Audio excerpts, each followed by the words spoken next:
Hello guys, today I want to show you my second revision of my Steam Deck cooler. So this one, as you can see, is way smaller than the first revision I made. The first revision you were not able to use a cover with it. With this it is possible, but I have to say that I modified that cover. As you can see, I'm using the JSAUX transparent backplate. And of course, using a transparent backplate and using a cover makes the whole transparent senseless, because you wouldn't even see that you have that transparent back cover. So I did cut out this TPU case. It was quite hard, but with a little bit of work and being very cautious, not cutting yourself, I was able to pull it off. And I actually followed those lines who were actually there, so it was kind of easy. The cooler you see here is attached with a heat pad. So when you look at the side, the gray stripe you see, that's the heat pad. It's like 2 millimeters, and it connects a 50 by 50 by 15 heat sink. And on top we have a 3D printed contraption. By the way, you can check, I will show a picture right now where you can see how I modified the heatsink, so the fan actually is submerged until this line pretty much inside. It's more flat approach, otherwise the fan would be on top and the whole thing would stand out even more.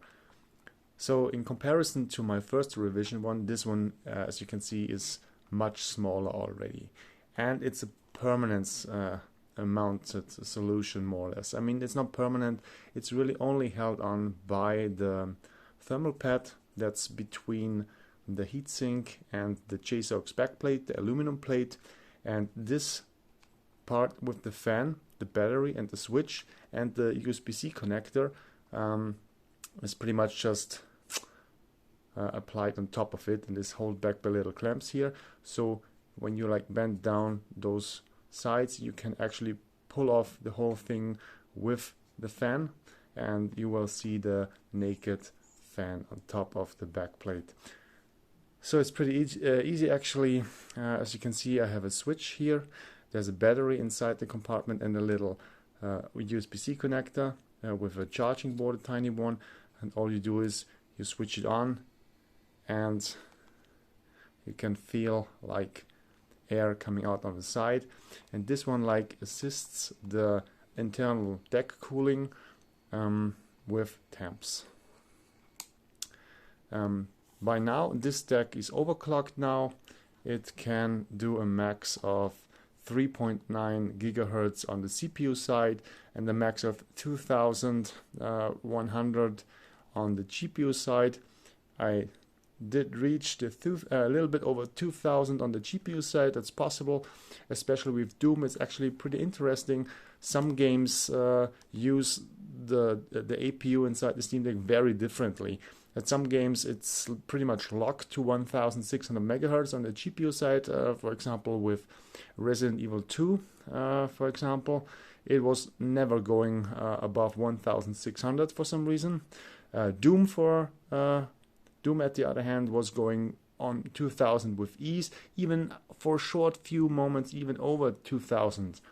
And on the CPU side, I think the highest I was seeing was 3.5, 3.6 gigahertz, but it always depends on the sharing, the TDP dependent sharing of the power consumption between the CPU and GPU on the APU part.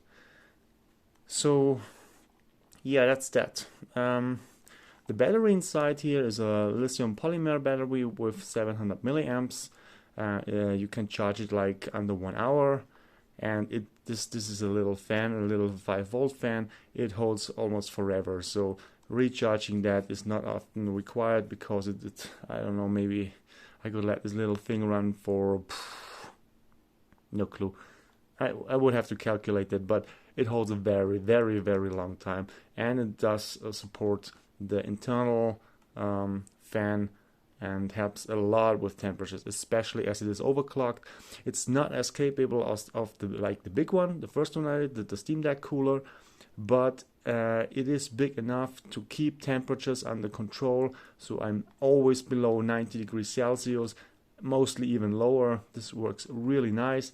And don't forget, like the deck itself, I made an internal not destructive mod as well, so this additionally helps, of course. And that's the little Steam Deck cooler revision 2 with the tiny fan. It's more low profile.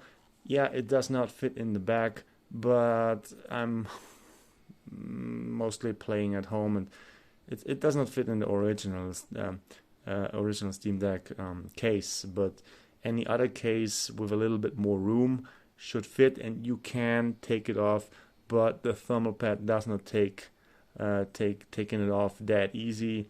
It doesn't really like it.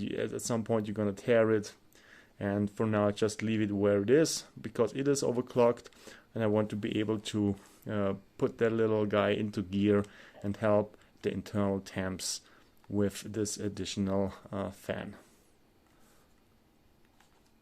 Thanks for watching. Files will be up as always. Bye.